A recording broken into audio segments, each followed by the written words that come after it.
ce texte, c'est celui qu'a écrit un homme que la France entière a découvert au lendemain des attentats du 13 novembre 2015 qui ont coûté la vie à 130 personnes.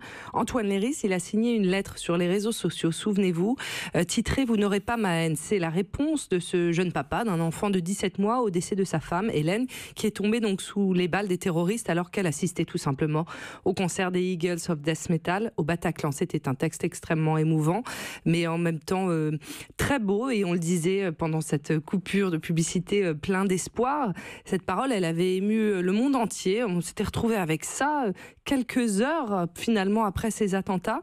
Vous l'aviez vu ce jour-là? Vous l'aviez lu, ce texte? Oui, j'étais tombé dessus par hasard 3 jours après. Oui, c'est ça. Et c'est vrai qu'il avait réussi à élever le débat d'un seul coup. On était tous sans voix, et cet homme-là qui était frappé de plein fouet arrivait à mettre des mots sur sa douleur. Il arrivait à en parler d'une manière assez simple, et aussi de nous dire que la vie continue. Alors lui, il se trouve que sa femme est morte, et lui était resté chez lui parce qu'il a gardé leur enfant de 17 mois, qui s'appelle Melville. Et en fait, la vie reprend très vite ses droits parce que cet enfant n'a pas le temps de porter le deuil, de le vivre. Donc, il va à la crèche tous les jours. Et cette vie-là qui reprend ses droits, et surtout qui amène, oui, en effet, un souffle d'espoir. Parfois des moments inattendus, comme il y a un épisode des mamans de la crèche qui se relaient pour faire des potages maison pour le petit garçon, pour qu'il manque de rien chaque jour, que chaque jour il ait le goût de l'amour d'une maman dans des petits plats faits maison.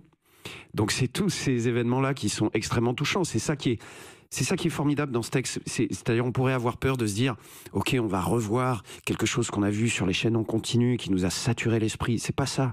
Lui, il va au-delà de ça. Il nous parle du Bataclan, mais rapidement. Et après, il nous dit comment la vie doit reprendre ses droits.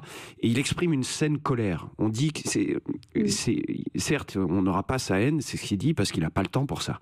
Parce qu'il faut qu'il avance avec son fils, qu'il l'élève. Mais il exprime une saine colère, une colère qui fait du bien, comme de grands hommes peuvent avoir. On avait eu Mandela, qui sans doute avait des grandes colères. L'abbé Pierre avait eu des colères comme ça, saines, et qui élèvent le niveau. Donc moi, j'ai été frappé par ça, et c'est une vraie responsabilité de le porter.